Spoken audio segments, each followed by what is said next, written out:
Welcome to Metaphysical Soul Speak. I'm your host, Elena Fox Starks. All right, guys, how's it hanging today? Well, here it was just a dull, gray day. Sometimes the clouds were distinguishable. Sometimes little bits of blue sky peeped through. And otherwise, very dark, very gray sky. But the greater majority of today was just one of those skies that were just plain white, no clouds, no blue, but just that thick, heavy cloud cover. Not even mystical or anything, just boring. You guys know what I mean? That boring white sky. It's so irritating. But, well, that was how my day was most of the day. So I was just kind of bored. I did some laundry. I watched the OA, which, by the way, Britt Marling, first of all, an amazing writer, executive producer. She's working with Brad Pitt on this project on Netflix. If you do not know about the OA, I highly recommend this show. Britt Marling is the OA. She's also an actor. So she's doing an amazing job. I'm really getting into this. It's like every single show I'm like shouting at the TV, no way. But it's a fictional story based on all of the Ascension stuff, all of the spiritual stuff, all of the telepathy, the interdimensionalness, the multidimensional bodies that we have, the time travel, timeline hopping. I mean, everything I've talked about on my show is covered by this show and by the OA.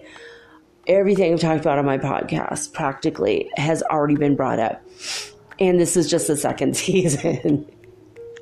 I'm just like, Britt Marling. She's like super amazing. Okay. The Schumann Resonance news for today is just pretty boring as well.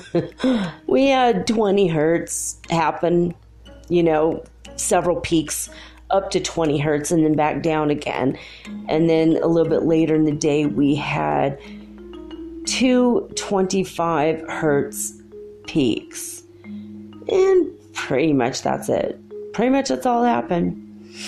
Before I get too far into this, I wanted to tell you that I'm sorry that my show was like 90 minutes late yesterday. I had forgotten all about the time change, the time difference in California. I'm trying to get this done every single day by midnight California time. And I keep thinking that's 3 a.m. here. I'm even recording this right now at 1:16 a.m. So I might not get it done by 2 a.m., which is my new time deadline.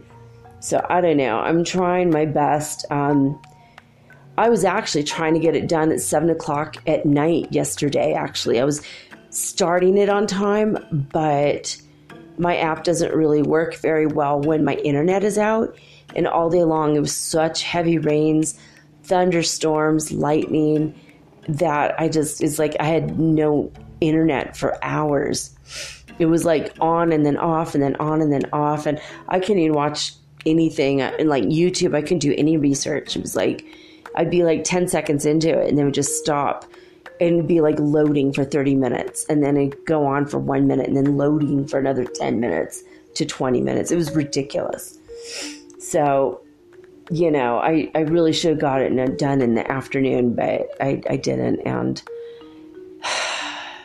then I was just stuck by technology. There is one person who listens to the show within 30 minutes of me putting it out there every single day.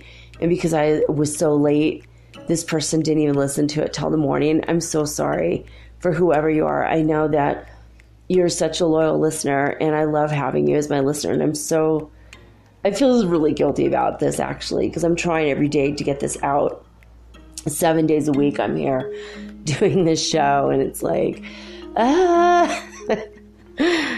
But anyway, I wanted to say that even though tonight's show is going to be put out hopefully on time on the 3rd of April, the 5th of April, so in 2 days, the day after tomorrow, we're going to have a new moon, and the new moon is going to be in Aries, and that's going to be incredible energy.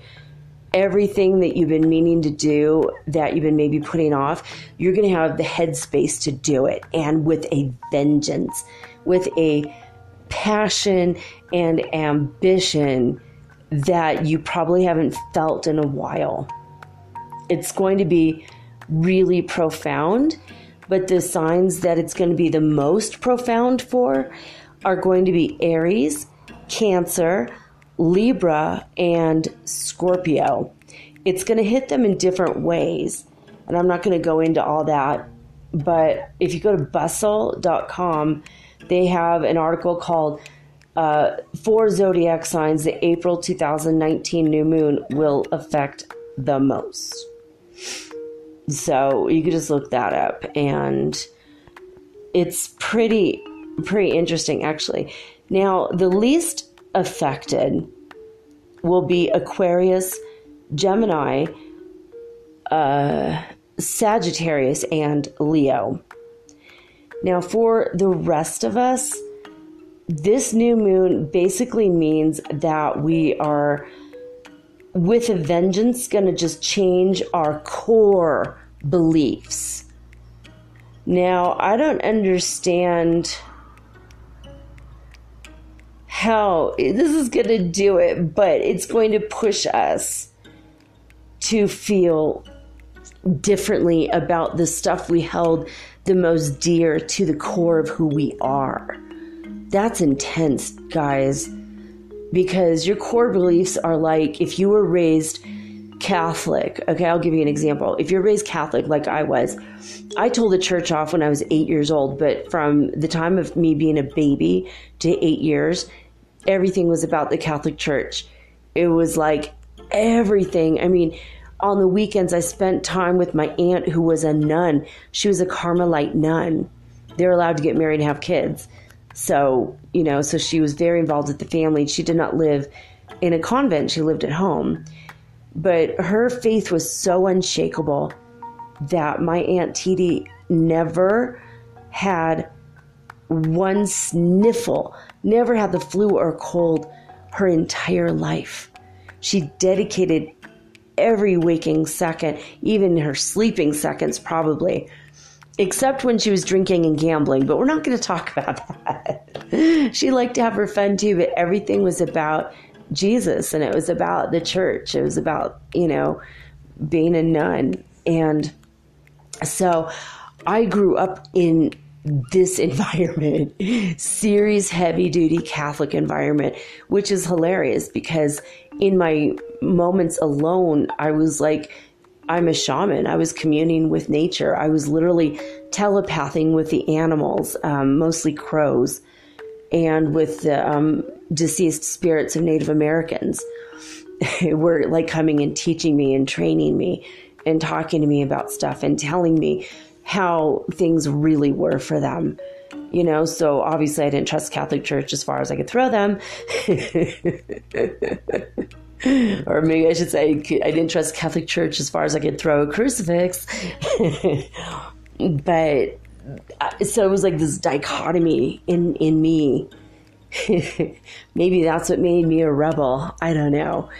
But basically, my core beliefs include Catholicism, and I left when I was 8, but when that Northridge earthquake hit in 1994, you best believe I was just like, Hail Mary, full of grace, the Lord is with thee. Blessed art thou among women, and blessed is the fruit of your womb, Jesus.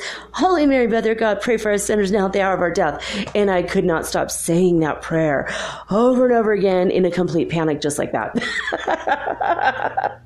And I was like, damn it, how come in like the worst crisis of my life, when I thought my house was gonna, well, a lot of my house did collapse, but I thought for sure the fireplace was going to collapse on us. I ended up sleeping in my backyard for 2 weeks. And then I ended up being homeless. We just all moved out. We were so scared. And I just was like, I became Catholic at the core of my being. I am saying my Hail Marys. So here comes this new moon in Aries now, and this is going to literally push us to change our core beliefs. Even if we feel resistant to that, we're going to have the energy of perseverance and pushing forward, and that passion and ambition to be the best possible version of ourselves, which for me, that means your higher self. You're becoming the highest you can be.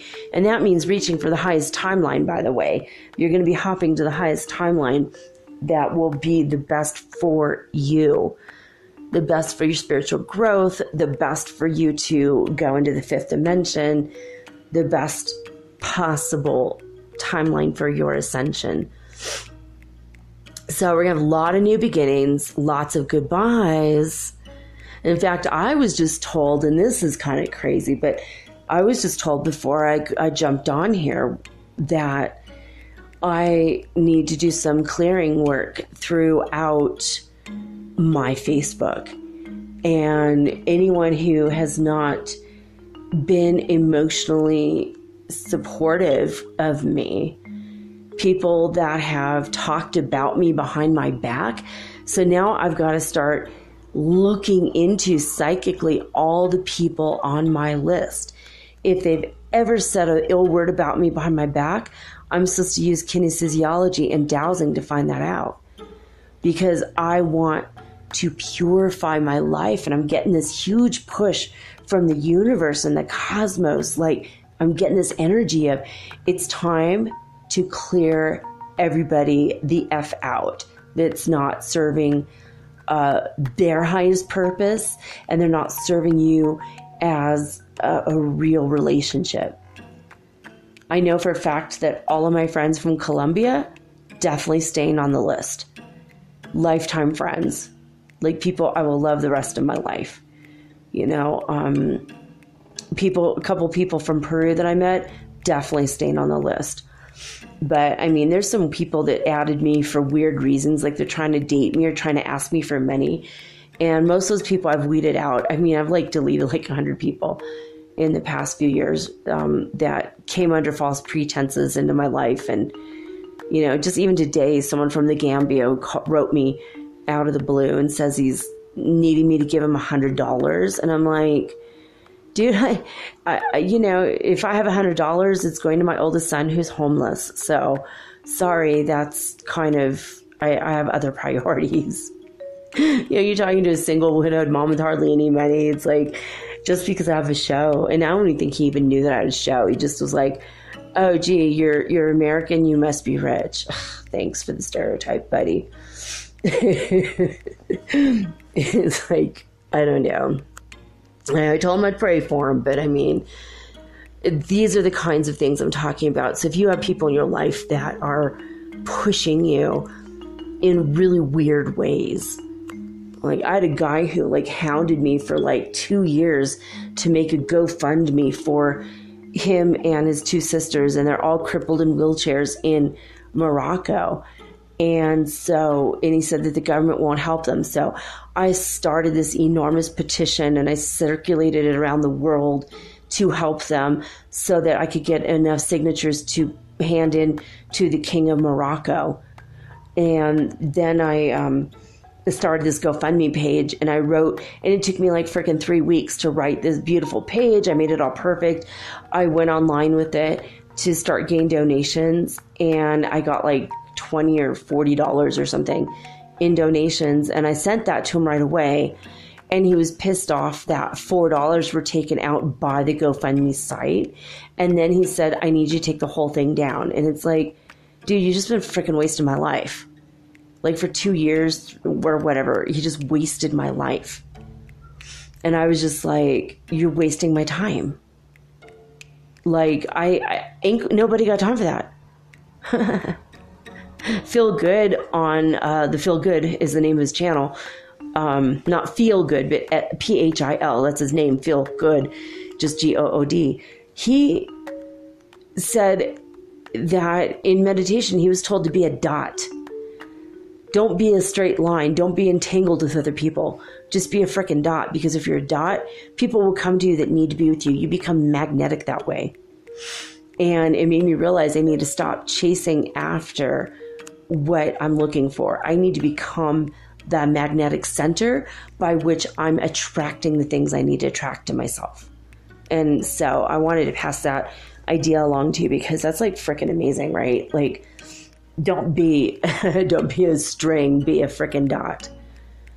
You know, like I've been telling people on various websites, you know, hey, go listen to my podcast. Hey, you know, trying to put the word out there, and people will like it, or they'll put a heart next to it, or they'll go, thanks, I'll check it out. But then they never ever get back to me again.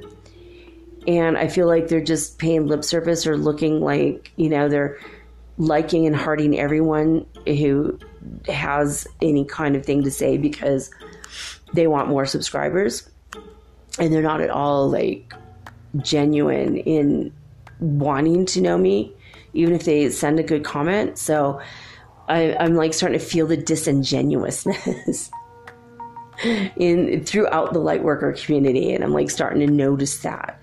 There's like a couple people, like Metaphysical Mike, for example. He is absolutely 100%, beyond a shadow of a doubt, real and genuine. I know he is. I feel it. And he has already reached out to me back, and he's already written to me back. And I think he already favorited my podcast, actually, like right away. I found him, favorited him, he favorited me back. So I'm probably going to try to get him on here. He's a real genuine person, and he's really trying to make a difference in the world, and I feel that. So, but some of the other people are like, you know, oh yeah, love you too, you know, but then, you know, like that's just BS. There's a couple people that I feel are real though. So we'll see. I mean, I just feel like this is the month where people are going to be saying goodbyes, or in my case, just being frickin' deleted out of my life. But that's okay, because you know what? Bad things fall apart so that good things can fall together. Marilyn Monroe. She did say that, didn't she? So, or something like that. I'm paraphrasing her, of course. So it's going to be slightly different for every single person, depending on your zodiac and your your individual chart, not identical, individual chart. So, basically, it's a new moon. And let's see, I'm looking to see if there's anything other good. Anything other goodies I could pull out of this article I'm looking at. On Bustle, by the way. It's a fire sign, so it's a bold, confident energy. And I don't know about you guys, but I feel like it's going to be huge. A lot of outgoing energy, a lot of courage, impulsiveness. Watch your head. Any kind of moon in Aries, new or full, it always can possibly result in head injuries. My ex was an Aries, born on April Fool's Day, and I swear to God, every time we had a full moon in Aries, his head would end up bleeding. He would scratch his head, he would get a mosquito bite, he would hit it on a cabinet. I mean, every freaking time the moon was in Aries, whether it's a new moon or a full moon, some crap would happen to his head. It was hilarious. I mean, to me, secretly, I'd like laugh about it later. Like, are you kidding me right now, universe? So, if you're normally afraid to go out on a limb, well, Friday is the day to fix that. If your fear will be gone. You'll just feel so motivated, and you'll just want to change so much that it's going to push you in a way that you're not normally used to being pushed. That's a good thing. It's a good thing. All right. So I had some things I was going to talk about, but just really quickly, there were in Sacramento, there were booms, mysterious booms. They've been going on for months. In Northern California and in Southern Arizona, same thing, same exact thing. No one knows where these booms are coming from. They've been now happening all over the globe, but a lot in the United States, and nobody knows what the heck is happening. So that's interesting, right? And on March 28th, Israeli scientists had finished mapping and reporting that they now have the longest salt cave on the planet. And it's under Mount Sodom. So it's related to Sodom and Gomorrah. We all know what sodomy is because there's sodomy laws. And if you don't know, I'm not going to be the one to explain it to you. But basically, the city of Sodom and Gomorrah is mentioned in the Torah and in the Bible, and also again in the Quran.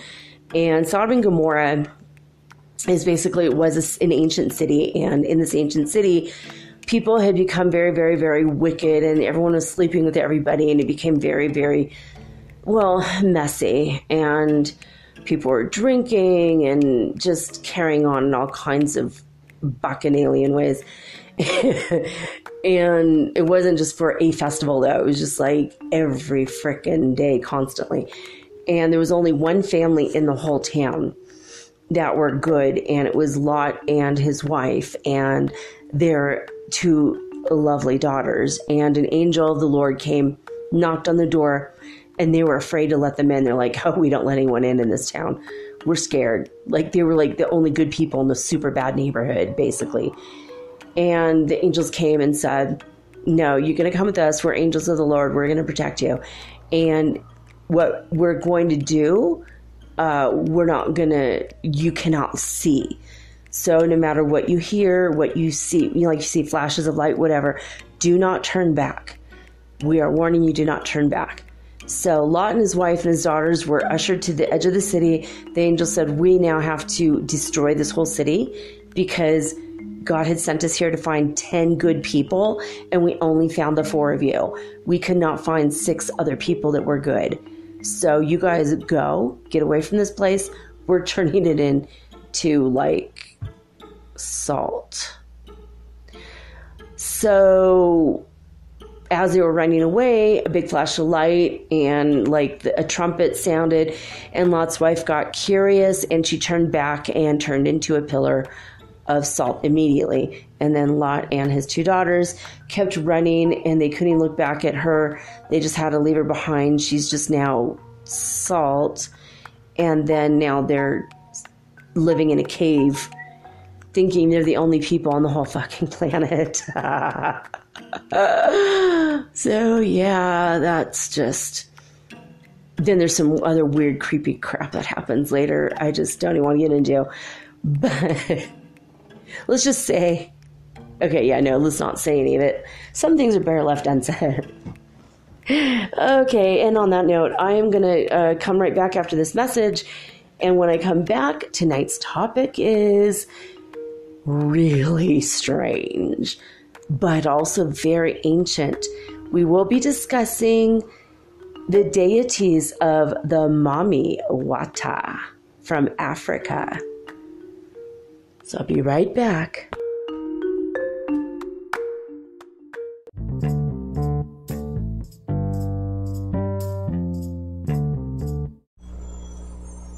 Hey you, have you ever thought about having your own podcast like me? Was it even a New Year's resolution? For me, it sure was. But as I've been looking into this for months, I was daunted. There's so many questions I had. When I was trying to get this off the ground, I was wondering, how do I record the episode? How do I get it across all the platforms? How do I get my podcast on Apple Podcasts when I don't even have an iPhone? How do I get it onto Spotify and all the other places? How do I get people to listen?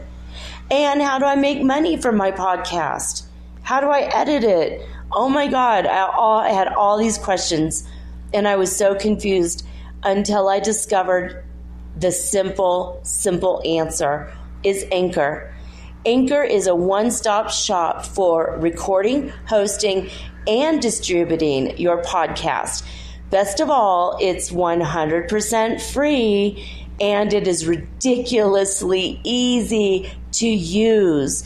And now Anchor can match you with great sponsors too, so you could get paid to podcast. All you need to do is record it. You don't have to go out and look for people to advertise on your show. They help you. So basically what I like about podcasting is I don't have to have a video of myself. You don't know if my hair is dirty or if I'm still in my pajamas or even if I'm wearing makeup. Haha.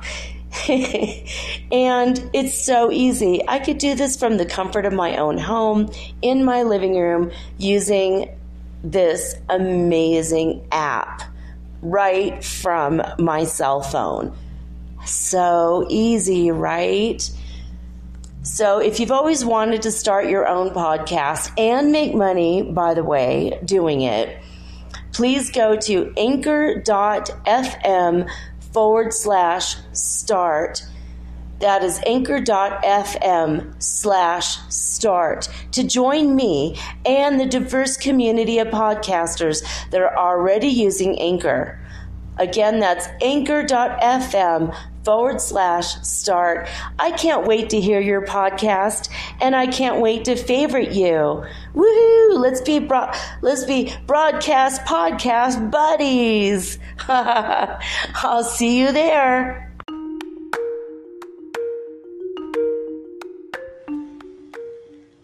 Okay, so the Mama Wata or the Mami Watas are basically ancient, primordial African deities. They're like a system or a group of African deities that the name Mama Wata Wata comes from ancient Egypt, and it comes from the word Wata, which means the ocean water, and Mama is mother. So in some cultures, the name Wata comes from, I want to say from the Sudan and Nigeria.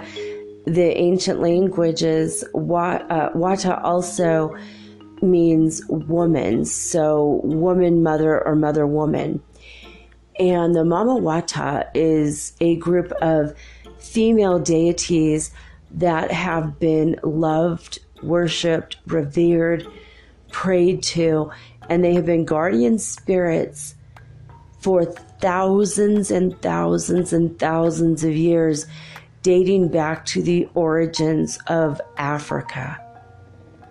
We all come from Africa. There's a single mother. This is, as the scientists say now, not just Eve from the Bible, because, I don't know, remember that story, how Adam had a wife named Lilith, and Lilith didn't want to obey his every word, and so she was cast out of the garden, and in every subsequent book written on her became evil. And then Adam didn't marry Eve. Eve was a part of his own rib. Talk about narcissist. But anyway, they had 2 kids and one killed the other one. And then they went over a mountain and found a whole bunch of people already living there. So how could they be the first man and woman? It's like a big fat lie. I think they might be the first man and woman that were genetically experimented on by aliens, but probably we'll keep that one for another night. But I digress. So anyway, so before the Bible ever happened, before the Torah ever happened, actually, before any of that history got, written down or even happened, Mama Wata was there, and she was loved, and it was during the matriarchal societies of very early origin Africa. So basically, they are shown as women, and they can appear, a Mama Wata deity can appear as a woman with long black hair, and her skin might be white, it might be mulatto, might be black, might be any color at all. She can appear in any shape or any form she wishes in order to make the person more comfortable with her presence. And a lot of times she will show up as a mermaid, and a lot of times she'll show up as just a woman. Sometimes the Mama Wata have shown up as half men, half fish, like mermen, or half woman, half fish. Sometimes just reptilian and half human. And I don't mean like reptilian aliens. I don't mean like that at all. I mean more like crocodiles. And when I first read about this years ago in 2005, I read a page that doesn't even exist on the internet. I can't find it. I've looked for hours now. But what I remember is it said she is a protector, the protectress of crocodiles and snakes and dolphins and every living creature in the sea. And her jurisdiction, basically where she is, where they all are, because there's many deities in one name under the umbrella of Mama Wata or Mami Wata, and she has been basically residing over the entire Caribbean Ocean or Caribbean Sea and the Atlantic Ocean. And she got her origins first in Africa, but as slaves were brought to the Americas and the Caribbean, she took her root in the religious part, the religion in the worshiping of the Mama Watas throughout the United States, especially along the coast and in the Caribbean nations as well. So Mami Wata deities are powerful, to say the least. I have a story I'm going to relate to you in a little bit about this. I think that they're watcher deities, and they're not a part of the typical like Yamoha or Ocean or Orishas. They're not part of the Yoruba pantheon. They are their own pantheon of goddesses and gods. Sometimes they appear as men. So they are identified as their color is red and white. Their white is for purity and all manner of psychic divination. So if you're psychic in any way, shape, or form, you are under the guidance of a Mami Wata, whether you know it or not. The red stands for the lustfulness, the seductress, the sexiness that we can all embody at any given moment, right? But the thing is with Mami Wata, and this is really scary, I read that if she calls you her child and calls you to her, and you ignore it, you'll lose your sexual desire. Your ability to have sex will be gone. If you continuously ignore it, you can become infertile and your relationships will fall apart, and you continue to ignore her and she keeps calling you to her. And if you do not acknowledge this call, according to the legends, she will destroy your life until you are forced to go to Mamasi or Mamisi. That's like a priestess in the Mama Wata tradition. This could be a part of voodoo or hoodoo or outside of that. But if you don't go to a Mamisi to figure out what's happening to you, you could be living in financial ruin, all your relationships broken, and your money gone. And the only way that you could have all of it restored is to acknowledge that you're under the guidance and you belong to a Mami Wata and you are her child. That's all you have to do is acknowledge it. So, let's see here. Let me tell you.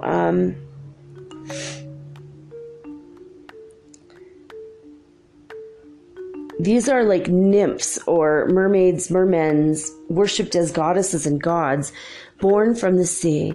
And this is numerous, throughout all of ancient African cultures, history, and spiritual mythology. But a lot of people believe that this is not myth, this is real. Now, they are the bringers of the divine law to the people. And they are responsible for a lot of things happening, bad and good, to people, depending on how the people respond and react and interact, and whether they embrace and love these deities or if they do not. For example, in Nigeria, a lot of people die every year because of being swept in the undertow of the sea while swimming. And that's because they didn't respect the goddesses and they did not ask to enter the water. And these are people that should know better, right? Because they're from this culture. Like if we flew over there and we got caught in the undertow, we're not going to know better if we did not hear this episode of Metaphysical Soul Speak. So, I don't know. This is some serious stuff, especially if you're called to it. And you can be called to this if you're not African American, or if you're not African, or if you're not Caribbean. You don't have to be from Africa in genetic origins to be called by the Mami Wata. Oh, no. She recognizes you by your soul. They recognize you by who you are, who you have been in past lives, and they call you to them, and they give you from their heart gifts of divination. So if you have psychic ability, you are Mami Watas, right? So very little has changed in the Mamisis and the Mami Wata followers. The queens or the priestesses that are part of the motherhood temples have always pretty much done the same. They will cover their bodies in white powder, like talcum powder, baby powder, and they will wear white to honor the goddess of the sea. Now, there are temples that have been built all over, including in Egypt, and including the fact that Cleopatra actually built a Mamisi shrine in Upper Egypt. When she was giving birth to her first son, she made sure there was a shrine to the Mami Wata, because this is the original mother goddesses that were on the planet, that were recognized. She had inscribed in her shrine the traditional priestly attributes, and it included in depicting herself giving birth to Julius Caesar's son and being assisted by 7 divine African ancestors, which included Isis and Osiris. But she wasn't really ancestrally connected to the divine spirits, and she thought she could fake it. And I'm reading from this, the 7worlds.wordpress.com, okay? It says that she tried desperately to fake her connection to these divine spirits without success and pretending that she is a part of it. And because she did that, she was disrespecting these spirits. And she wanted to obtain the sacred prophetic poems of the Eastern Masses that was made by the Sibylline prophetesses, witches of Mami Wata. And she ordered the African subjects to address her as the new Isis. And you know what? It was her hubris and her lying that got her bit fatally by a sacred asp, which is a snake. While she was bathing in her milk bath, an asp bit her. Well, Mami Wata is in charge of all the snakes on the planet. In fact, in the very early African art of the Mama Watas, you will find that they will have a snake wrapped around their waist, and it will come up, the head will come up between their breasts. So it takes me back to my jungle story that I told you a couple times already now, where I was laying in the jungle in Peru. You know, the Amazon jungle, the Amazon waters are connected to the Atlantic Ocean. There is a connection there.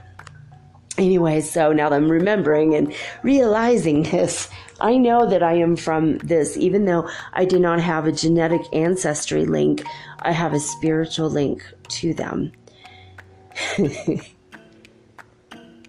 So that's why I honored the snake spirit. I went all the way to the jungle to face the spirit I was so afraid to see, because I knew I had to.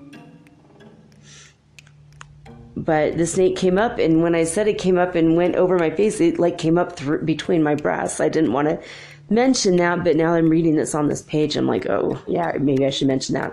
That's how I felt that energy.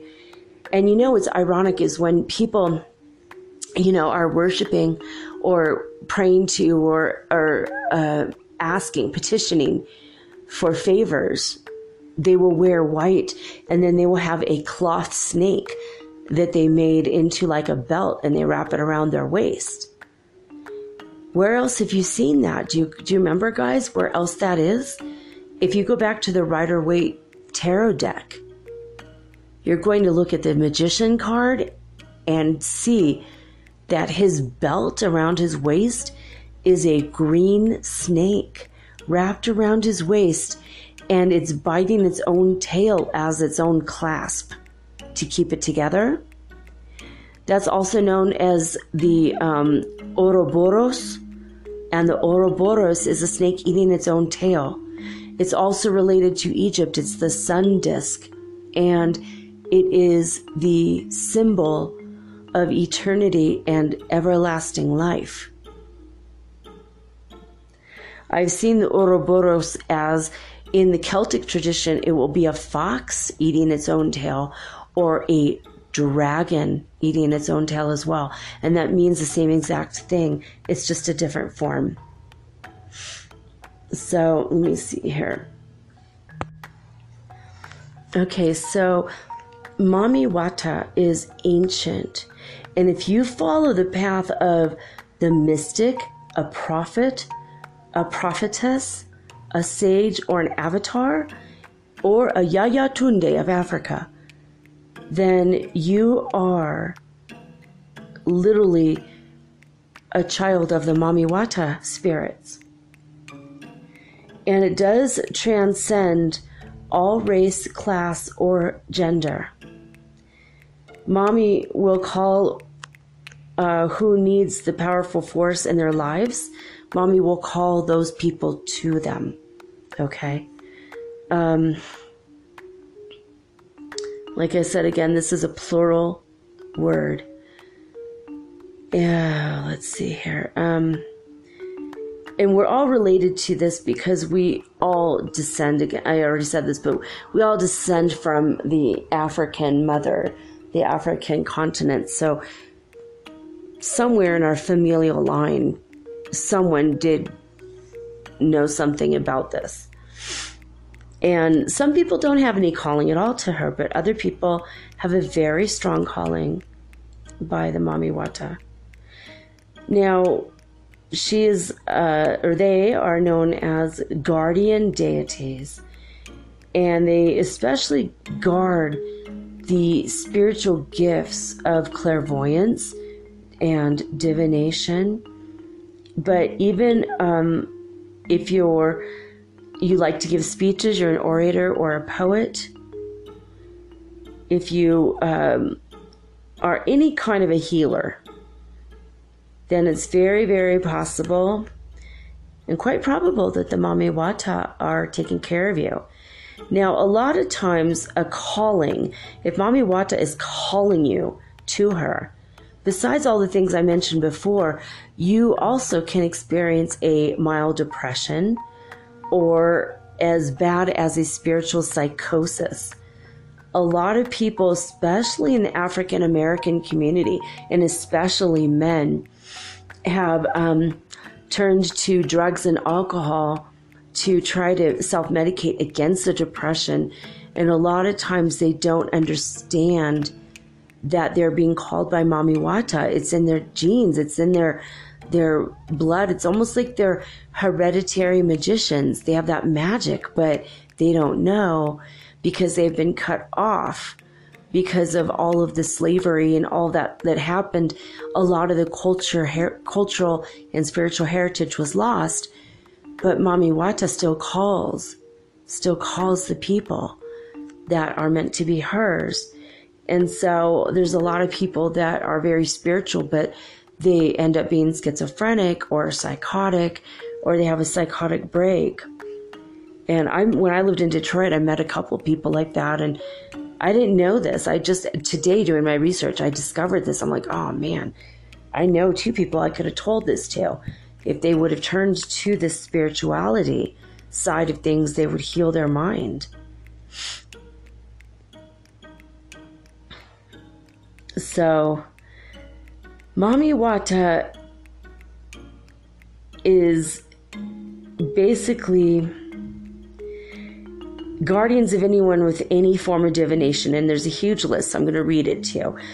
Anyone who has any connection to tarot, numerology, talking with the deceased spirits, also known as necromancy. And also necromancy magic can be like trying to raise the dead as well. But mostly talking with the dead, just being a psychic medium like I am. Astrology. Now this is fun. Botanmancy, which is reading certain herbs. Cartomancy, which is reading cards that are playing cards. Catomancy. I can't even say that. In Irish tradition, we call that scrying or mirror gazing. Chiromancy, which is palmistry, reading the palms or hand reading. If you are hearing voices or noises like clairaudient, you're clairvoyant. Or crystallomancy, if you look into a crystal ball and you gaze into the crystal ball and you could see images or words or people's faces. Working with pendulums or divination by spirit possession. Hieromancy. Oh, see, I would have thought that would mean that you're reading people's sandwiches from Greece. Okay, never mind. Sorry, Mama Wata. My heyoka comes out sometimes. Hydromancy, water divining. Physiognomy. Face reading. That's just face reading. Also, divining rods. And many other gifts along these lines. So if you have any of these or any connection to any of these, you're probably at one point or another going to be called by the Mami Wata. And when you're naturally born with a gift, you are automatically initiated to the Mami Watas, and they automatically offer you protection. And you can enhance your powers and prevent intrusions by spirits and in bouts of confusion and fatigue. You can avoid all of that just by acknowledging the presence of the Mami Wata in your life. So these are not adolescent or trivial things. This is very, very, very, very serious stuff. And I'm going to tell you what happened to me in a little bit with this stuff. Why I know this is nothing to make fun of, this is nothing to play with, and this is nothing to ignore. If the information is coming to you and you have a connection to one of these divining methods, then you got to understand how powerful and serious this is. Okay. All right. Before I hop into this, I'm going to tell you some of the names that the Mami Wata have gone by. Some of the female goddess spirits that have been loved and honored and named different names that are truly Mama Wata spirits. I have like 5 tabs open, so let me looking here for it.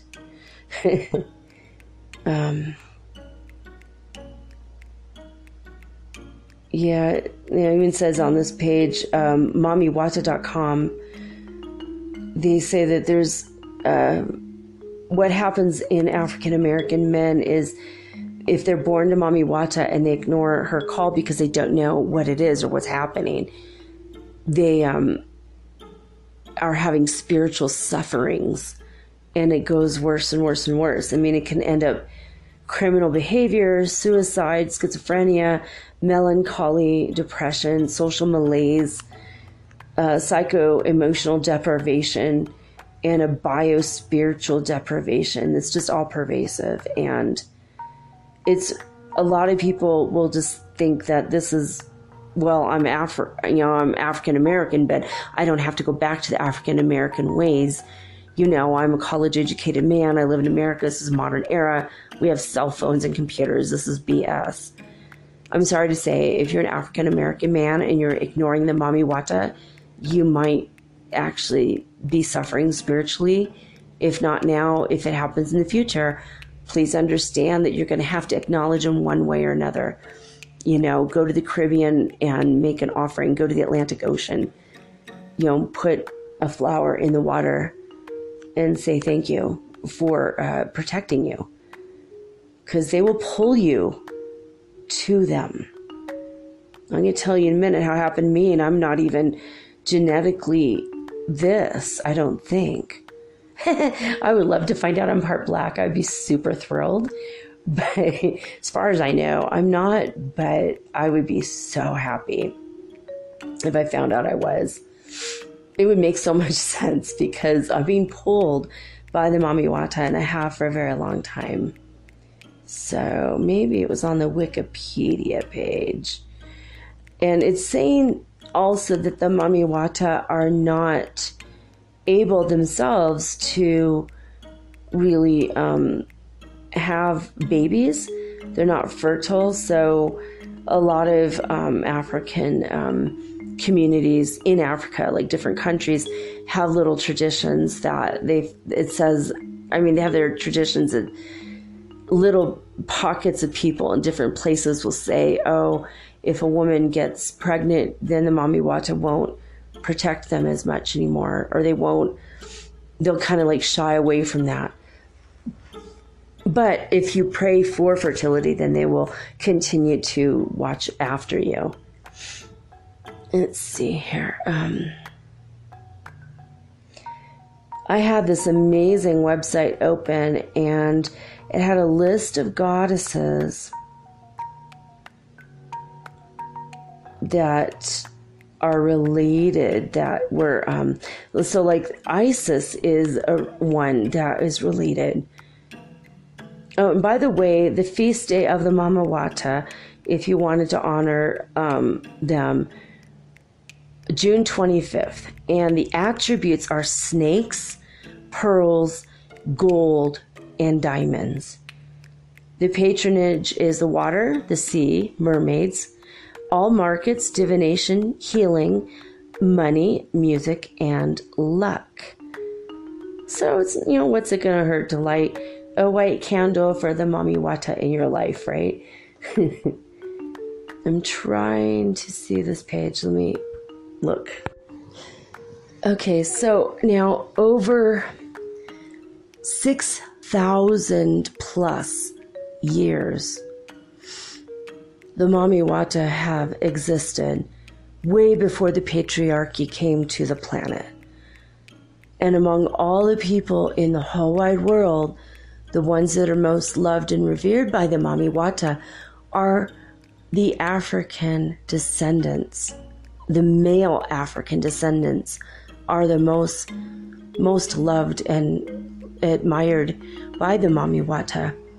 Now, in many different cultures, the names have been changed, but they're all related. Isis in Egypt, Ephesus in Asia Minor, also known as Sybil or Cyeble, I don't know, Cyеble, Sybil, the Sibyls in Greece, and also known as Rhea, Hecate, and Artemis. Also in Rome, the Mami Wata has been going by the name Magna Mater, which means the Great Mother, Parvati, and there are many other holy names for the Mami Wata. So I was shocked when I read that. I had not seen that before. So people who are musicians, philosophers, have been spouses. They're considered spouses of the Mami Wata since time immemorial, because they are absolutely a part of her or them, and they're very much loved. This is also including the Tchamba spirits. Okay, there's a lot of erroneous information about the Mami Wata.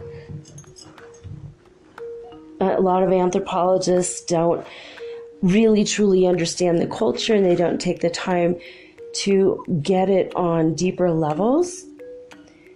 And so there's a lot of, they will say that, for instance, the words Mama Wata, which come from ancient African and Egyptian language, North African language, they will claim that was just Pidgin English. And it was like, no, this goes back 6,000 years before the English ever had anything to do with the African continent. So it's just it's cultural misappropriation and misinterpretation, and I don't like that at all, that they do that. So I'm going to tell you guys a story, how I got involved in all this, or how I'm not involved as far as the churches of it, and I don't dress in the dresses, and I don't dance the dances or whatever. But in 2005, I first found a mermaid fountain in a store in Paradise that a year later went out of business, and then it became the grocery outlet for those of you who've been to Paradise. Wayne. You can be like, oh yeah, I remember that store. It's the coolest store. They had the coolest and strangest things. But but I had this mermaid fountain that I just fell madly in love with and had to have it. And so while I had it, I became absolutely obsessed for a long time about mermaids. I couldn't sleep at night because I was dreaming about mermaids, or I'm thinking about swimming in the ocean, or I wake up in a cold sweat because I can't stop thinking about mermaids. And it just, sometimes it'd be very sweet and peaceful, or, I had one amazing dream that I was in a hotel lobby looking at this beautiful fountain, and I was surrounded by pink marble, and I looked into the fountain, and from the fountain rose this huge mermaid, and she was holding her little baby, and they had white tails, and they were white skinned with red hair and green eyes, and they just looked at me and smiled. And when I went to reach out to touch the baby's hand, to shake the baby's hand, they disappeared, and I woke up, and I was just so affected by this overwhelming feeling of love. And it just stuck with me. I mean, that was 2005, so what's this, 14 years later, and I'm still like, that feeling of that dream was still with me, because it was a spiritual experience and not just a dream. So I kept having these dreams, and then sometimes I would have dreams of snakes. I was having dreams of crocodiles. I occasionally, in my whole life, have had dreams of dolphins as well, besides the snakes. And I didn't totally understand what's happening, but I started looking it up on the internet. You know, what happens when, the mermaids are starting to contact you. And I found this MamiWata.com. And in this website, it said, if you've come to this page, and now this page that says this no longer exists, or it's been blocked from public view, but it said, if you are reading this page, chances are you are a child of the Mami Wata. She is calling you to her, and you have to heed her call. And said she is the goddess, or the group of goddesses that are in charge of all the creatures of the sea, and especially has a great deal of love for crocodiles and snakes. And I'm like, great. Okay, but all right. It said, if you want to honor her and love her, you will make a display in your home, however small, of dolphins, crocodiles, snakes, fish, and put crystals on it, put a bowl of salt for the water of the sea, and seashells. So I did just that. And my oldest kid started becoming obsessed with mermaids too. And we started watching movies like Aquamarine. And then later H2O Just Add Water came out. We watched every episode. And then H2O Just Add Water, I think the New Zealand edition came out. Or maybe it was the Australian. Anyway, we watched all those too. And I've just been obsessed. And then about 2006, I was given the nickname Mermaid Girl by the co-founder of World Ventures International, which is the fastest growing travel agency in the world. So very, very interesting. But before any of this, I got married in 1998 to the father of my children. And what's really weird, this is really strange connection that I realized tonight. I didn't even notice this until like a couple hours ago. When I got married, I said, I have to be married on the ocean in a boat by a sea captain. And we went to go get our my wedding gown and his tuxedo. And I decided to go to an old Hollywood costume shop. Every outfit that's been worn throughout the history of Hollywood was in this warehouse. Anything that the actors did not take home. I mean, we're talking way, way back, like 1920s, like way back. So the dress that I chose was white velvet. And I don't mean polyester. I mean like real velvet. Like, I don't know if it's cotton. I don't know what it is, but real velvet. It was an extremely expensive dress. But it was a white and red gown. And it was in a medieval fashion, or like a Renaissance or medieval, like with the long sleeves. And it was a really beautiful dress. And it had like this gold brocade woven through it. It was incredible. And the lady said, I can't remember the movie, but it was an old black and white movie. And it was someone who had played the part of like a princess or a queen, you know, or a lady, and she lived in a castle. And she's like, I've seen the dress I've seen this in the movie, but I can't remember what movie it's from. But anyway, so I'm still looking, you know, I'm like, I love old movies. I'm like, every now and again, I look at old movies. I'm like looking for my wedding dress because that's my dress. But I got married on the ocean in a red and white dress. The Mami Wata, that's their colors are red and white. And the ocean is their jurisdiction. Now, I got married in San Francisco next to Angel Island. And I know that I was particularly blessed by the spirits because we got on the boat and it was raining. Oh, and by the way, I found one bouquet of red and white roses. Not red roses and white roses, but roses that were half red, half white. That matched my dress. I had a vision of it. And then I prayed to Paramahansa Yogananda, and he said, go to the right. It's right there.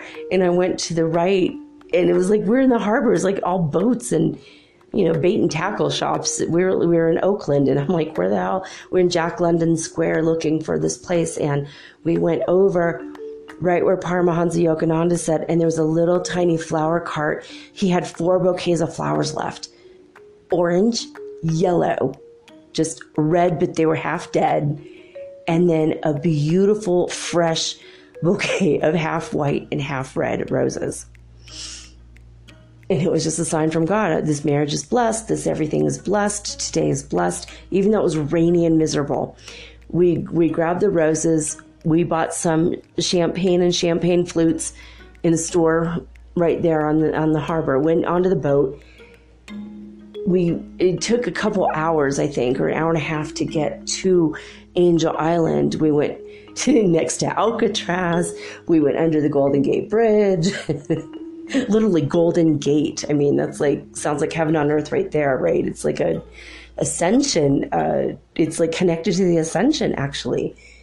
So we get out there, and our wedding ceremony, I wrote it using the words of Khalil Gibran mixed with my own. It was like a super unique ceremony. The sea captain, who had married many, many people, had never, ever heard this.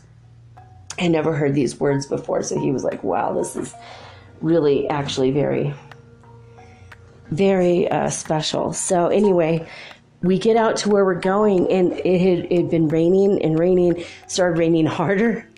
And we get to where we're going, and he dropped anchor, and he goes, okay, you guys ready? It looks like the rain is starting to lighten up. And we walked up to the deck, and I'm slipping and sliding on the deck because it's so wet, holding onto the side of the railing going, oh my God, I cannot kill this dress, this beautiful, beautiful velvet dress that I have to return. And we get to the front of the yacht, and all the rain stopped immediately. The heavens parted. The sun shone down in such a way that there were rays of light, golden rays of light, in a circle around our boat. And we got married. And then we went back down in below deck, and the clouds came together. Oh, and by the way, right when we did the you can kiss the bride part, and we started to kiss, a Carnival cruise line was going right next to us, and also red and white logo. And all the people had been watching our wedding, and they all cheered. The next day, God bought us breakfast. We went to a little cafe in Jack London Square, a little diner, and we were talking about how excited we were that we finally we were so in love, we were able to get married. And the couple next to us had been in love for 20 years and terrified of getting married. And they said, you know what, we're going to go get married this weekend. You have convinced us. Your love and your happiness is infectious, and we wanted to thank you. And they give us these big hugs, and they smiled at us. They looked like angels. And they left, and when we went to pay breakfast, they said, oh, don't bother. Your breakfast was already paid for by those people. We're like, well, who were they? And they said, we've never seen them before. And they had told us that they eat there every week. And the lady said, I've been working here for like 5 years. I've never seen these people ever. So I know they were angels. So Mami Wata started connecting with me. Way back then, I didn't even know. And then it just got worse and worse and worse, right? Or better and better and better, however you want to look at it. Well, all this stuff happened. I mean, it was incredible. And I just started doing business with the king of Sierra Leone and his son, the prince. And I started meeting literally royalty from Africa. And my life changed. And I ended up getting a full-time income for work I only did for a couple months. And for like 2 or 3 years, I was completely protected financially. And then my life kind of fell apart for a while, but then I became protected financially yet one more time. And I had gone through so much turmoil and trauma that I forgot all about this Mami Wata thing. And well, one thing led to another, and I ended up living in Guatemala, and I traveled to the Caribbean coast, Mami Wata territory, and I totally forgot not until I left did I realize I was blessed by the Mami Wata while I was there. So I met this man who was a fisherman, and he said, I'm going to take you to... and he told me I am African, of African descent. I'm like, oh, okay. Because in Guatemala, it's Mayan people. So I stumbled upon a little community, literally, of people from Africa directly, not slaves. Okay. I'm like, how the hell did that happen? The Atlantic Ocean is enormous. How did these people get here? So he says, I'm going to take you to my cousin. He says it's just it's like, I don't know, like a 45-minute walk. Do not trust anybody who tells you it's a 45-minute walk, because 4 frickin' hours later, we finally got there. Walking in flip-flops along the Caribbean Sea, down this long beach and all these trees, and the beach was so tiny that the water kept coming up and lapping at our feet. And all this trash comes from the ocean onto the shore. And he laughed. He said, yeah, every now and again, we get an infusion of money. Like they'll give us like $30,000 to clean up our own beach, as if it's our fault. And it's not. It's like people going anywhere in the Atlantic Ocean, but all the trash collects here. So we'll go, okay, sure, we'll take the money. And then they clean up their beach. And then a year later, someone come by and go, oh, we need to have a fundraiser to clean up your beach. And that's one of the biggest sustainers of the Livingstone community. But Livingstone, you can't get there except by boat. And I went on this massive river that took a couple hours to cross. I mean, massive river. So freshwater fish on one side, ocean fish from the Caribbean Sea on the other side. It's a strange, heavy voodoo energy. And so it was a little scary to be there because the energy was so powerfully magical. So here's the story. This is what happened. So my friend brought me to his cousin Balthazar. I get there and Balthazar is wearing Moroccan clothing, including a Moroccan fez, and he does not understand the origin of his own clothing. He says, well, we're just African. This is African. I'm like, well, how did you get these clothes? He goes, this is just what has been handed down by generations. This style of clothing, and we, not everyone keeps tradition with this style clothing. A lot of people have adopted the Mayan, and local native clothing styles, or just, the pacas, which is like the, when you're in the United States and you give your old clothes to the green recycling bins, most of those clothings end up in Guatemala in these huge pacas. And I mean, I got like Abercrombie and Fitch t-shirts for like $1 and they were in practically mint condition. So, I mean, oh my God, the pacas in Guatemala are amazing. So anyway, but I digress. It's like usually stuff that comes down from New York City or from San Francisco. So it's really amazing clothing. It's hilarious because everybody in Guatemala is wearing t-shirts that say things like Los Angeles or Hard Rock Cafe. And a lot of times they can't even read their own shirts. Like I'll go and I'll tell them in Spanish, oh, hey, I know this. And they look at me like, what are you talking about? I'm like, your shirt. And I have to read it to them. And they're like, what does it mean? I've been wanting to know, so that I have to like interpret people's shirts for them. I did that quite a bit in Guatemala. It was super fun. But anyway, so I went to this place after walking for hours, and I met Balthazar, and inside this place, there were holy shrines everywhere. Like the whole place was the highest vibration, and pictures of every famous Black person, African American person from the United States was inside this place. They have a shrine with pictures of Will Smith, Barack Obama, Oprah. I think I even saw a picture of Gail. So, I mean, we were like, what? What is this? What is happening here? It was so strange and confusing. I'm like, what happened to the African people? And they're like, well, that's the other shrine. I turn around and here's Desmond Tutu. You know what I mean?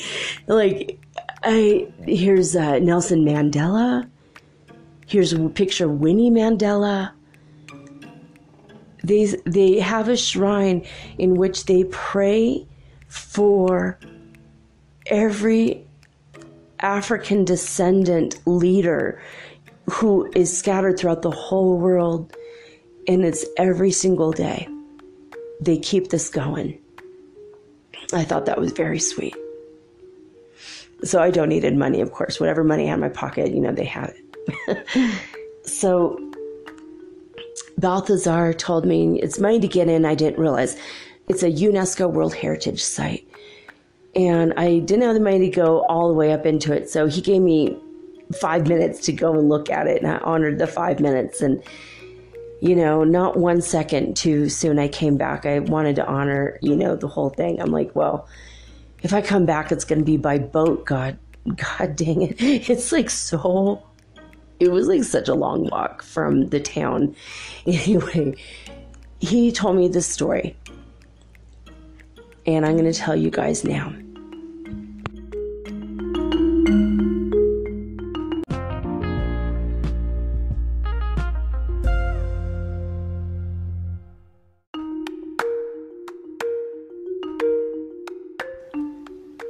Several generations ago, before the time of the slaves taken from Africa to the Americas and the Caribbean, there lived a village chief, like an old shaman. He was a very wise, very psychic man. And he was the leader of his people. And he lived on an island off the coast of West Africa, towards the north, towards Morocco. And they just were a little tiny tribe on this little tiny island in the middle of nowhere. And he meditated and prayed to the spirits, the cosmos, the universe, God, what have you. Every single day he would sit in meditation for hours. A deeply spiritual man. And one day, God told him, or the gods told him, you have to take all of your people and you have to cross this big ocean here. And when you get to the other side, you're going to go down the coast until you find the place of 7 rivers that converge into one.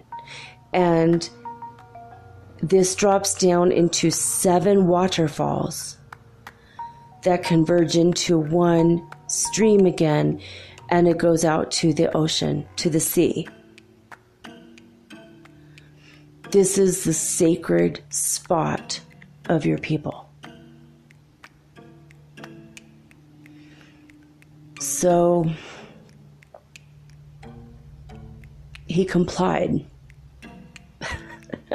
I think this is the third story I told you guys about this, maybe fourth, in which somebody got a message from Spirit, and on absolute faith and nothing more, flying on a wing and a prayer, they left in their little boats across the Atlantic Ocean, the roughest ocean on the planet. In these little like canoes, they were like long canoes. The entire village, not one was lost. They made it and they found this place, and I saw it with my eyes. It is a World Heritage Site in Livingstone, Guatemala.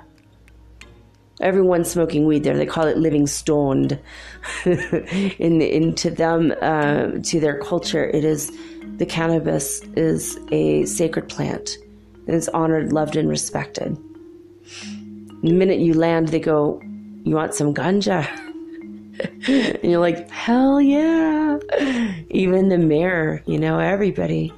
Everything's cool. I met the mayor of Livingstone. Named, of course, after Stanley living in Livingstone. Yeah, so that famous story. Looking for the fountain of youth. Remember that story? So, on the way back, actually on the way there, I should tell you, I did see people getting ready to perform a voodoo rite. And but I think it was to the Mami Wata, because they were wearing the white, but then some of the women, the younger women who were still virgins, had to wear purple, like a light lavender. And then the women who were older had to wear white. And I don't know why or how I know that. It was like instinctual, I knew that. And the men were dressed very nice in white, and the younger men were in purple, lavender. And we met them, and this one man was like stressed because he didn't have any battery in his phone, and he had to write to like his mother so she wouldn't worry. And I said, "Hey, hand me your phone." And I prayed to the Great Spirit and all the spirits around me to help me. And I put my hands on his phone and I gave it Reiki, and I raised it up by 2 bars. And I handed it back to him, and he's like, "Whoa, I've never seen anyone be able to do that." And I go, "That was my first time. I've never done that in my life. But the Spirit told me to do it for you, and I did." And he was like, "Whoa." And they just kind of all looked at me, and they were just like, "Whoa." And I kind of looked at them, and we kind of had this mad respect for each other. And I smiled, and I said goodbye to them, and we kept going. And now this is the freaky part that relates to the Mami Wata. So I went through this massive walk. I mean, we were gone close to 7 hours, 8 hours. For this whole thing, we were only in the Balthazar place for like 30 minutes or less, like 20 minutes. So it was a long freaking walk just for a 20-minute tour. And we still didn't get to see the whole thing. So someday I'll go back and look at the whole thing and climb up the top and see the 7 rivers converging. It was just worth it to see a shrine to Oprah Winfrey and Barack Obama, to be honest. And to Michelle Obama and the whole first family. At the time, I was just like, oh my gosh, this is so sweet. How sweet is that everybody there like prays for the well-being and the health and the welfare. Well, you guys are in Guatemala, these people don't affect you. Like, yeah, but they're our kin, we have to love them. Like, oh, I agree. Oh, and the Pope, who's not even black, but he was on there. He was on the, they're like, and we also love the Pope because, he's a holy man. It was Pope John Paul II, not the other popes. This is before Francis. So on the way back, we're walking, and we saw a couple hammocks, and we're just like hanging out and smoking a little. And it was just wonderful being in the Caribbean. It was a beautiful place. And then we kept walking. And then we noticed that there were like 7 bridges on the way there from 7 more rivers going out to the sea. And every bridge was made of a different material. One was a giant, huge concrete bridge, and another one was made from wood, and another one was made from bamboo, and it was very tiny. And, you know, and one was like made from like stones or something. Like every single bridge was made from a different material, and they're all very interesting. And halfway back, there was trees on either side. So you're going under a canopy of trees. And even though the sun wasn't completely down, it was very, very dark, very fast. And I'm like, that's weird. Why is it so dark? And I'm like, I want to see these trees. And I really, to this day, I wish to God I never freaking looked up. It was a canopy of these enormous spiders. I was like, oh God. I mean, these spiders were like, they were the size, if not a little bit bigger, of tarantulas. And then the center of them were brown and furry like tarantulas. They were furry spiders. And in the center of that, they were brown, but then the center was white, or like a really pretty vanilla cream colored white fur, like a rabbit. They would look like rabbit spiders. They were so cute and also simultaneously absolutely freaking terrifying because they were enormous, and they were like thousands upon thousands upon thousands upon thousands upon thousands, creating so many webs at the top of these trees and so many spiders that you couldn't see the sky. There were so many spiders. Oh, it was so creepy. And so I was like, okay. And my friend, my fisherman friend grabs my hand and he's like, it's okay, Mommy, I gotcha. I got your back. Don't worry. You'll be safe with me. These spiders don't hurt you. And I'm like, oh, they're hurting me plenty right now. I am terrified. But I'm like, okay, I'm going to trust. Obviously, I have no choice but to walk another 3 hours back. And on the way back, there was this little tiny bamboo footbridge, and it was maybe 2 feet across. And when I stepped on it, it fell into, like, it pushed into the water. And so it was right where the ocean and the river mixed. It was right on the edge there.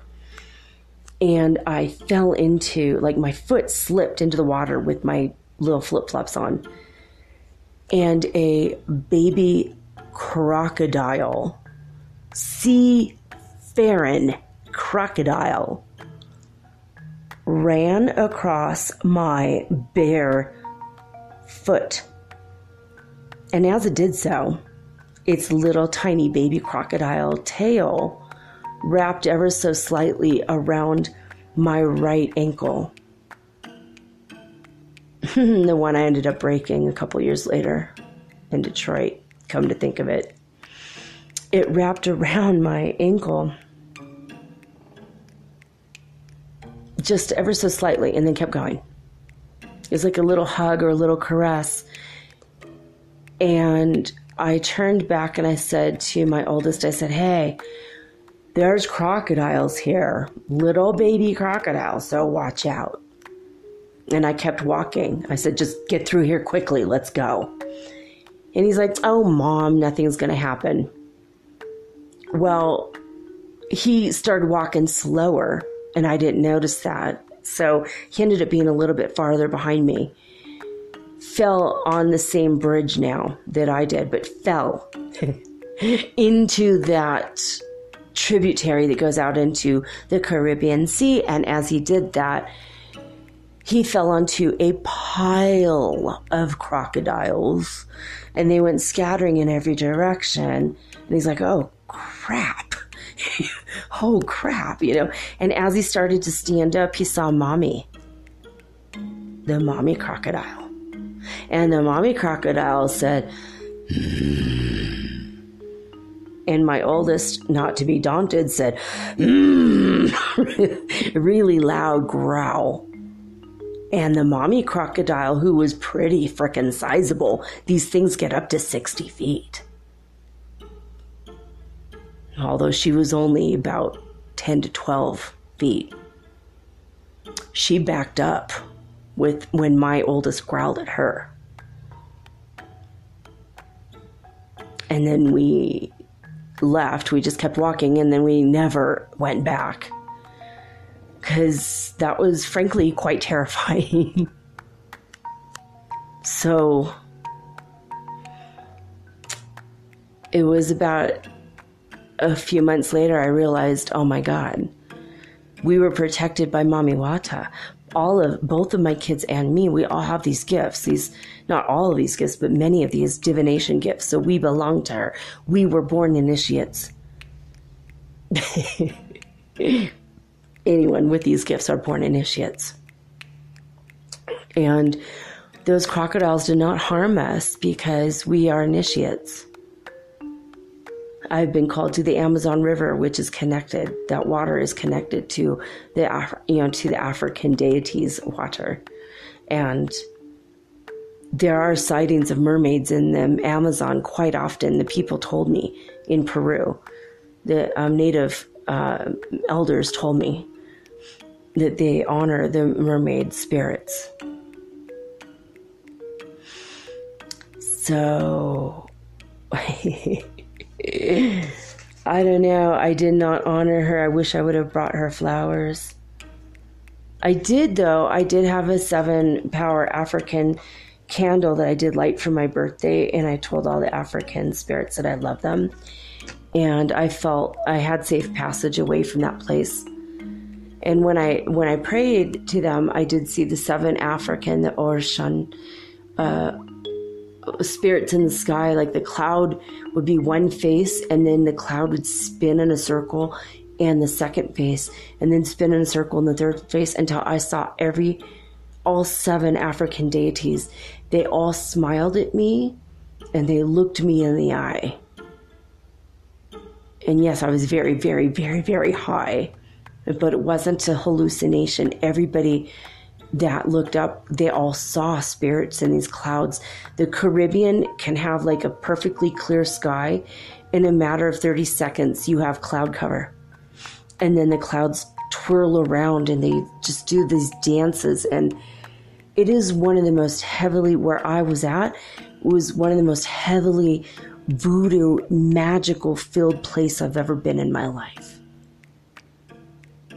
But I loved being there.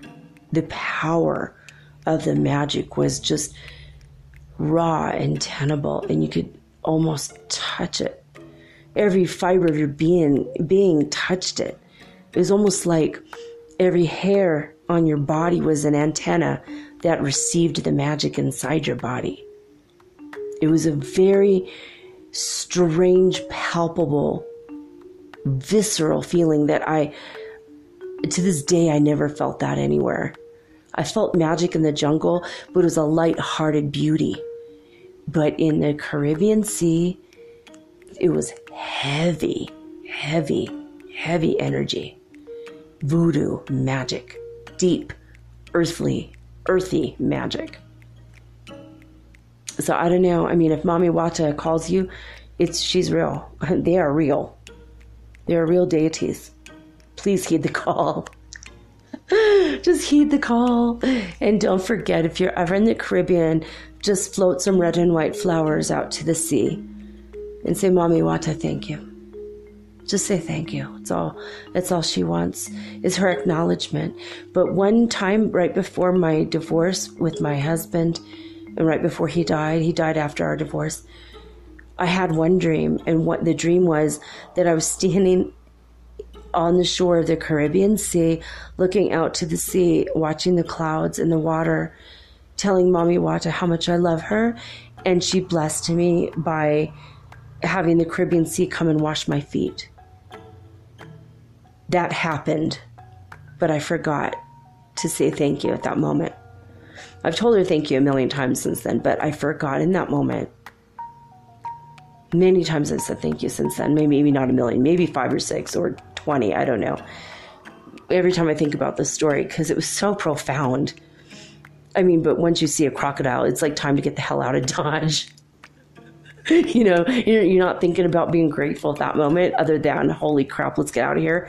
Because the seafaring crocodiles, which frankly terrify me, they can grow up to like, I don't know, like 60 feet or something. I think there was one report of one being 100 feet, but probably the person was just as frightened as I am and, you know, tend to exaggerate like sometimes I do. So it's one of those things.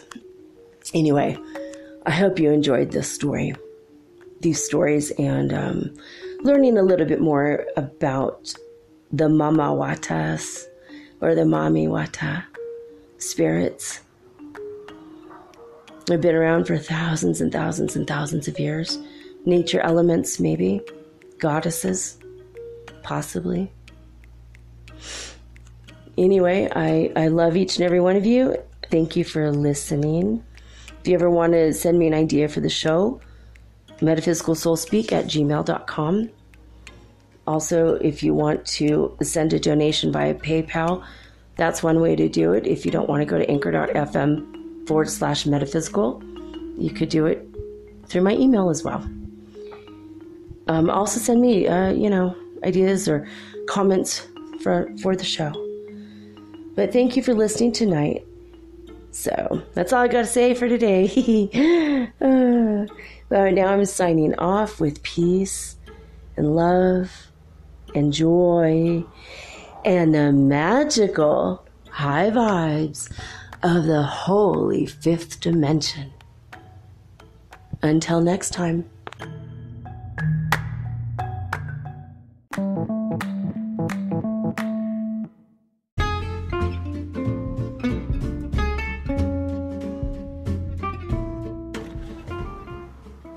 Metaphysical Soul Speak is run on sponsors and listener support. This means listeners like you. If you are so inclined to support my efforts and my little podcast, please visit me at anchor.fm/metaphysical and pledge an amount of your choosing today. Thank you.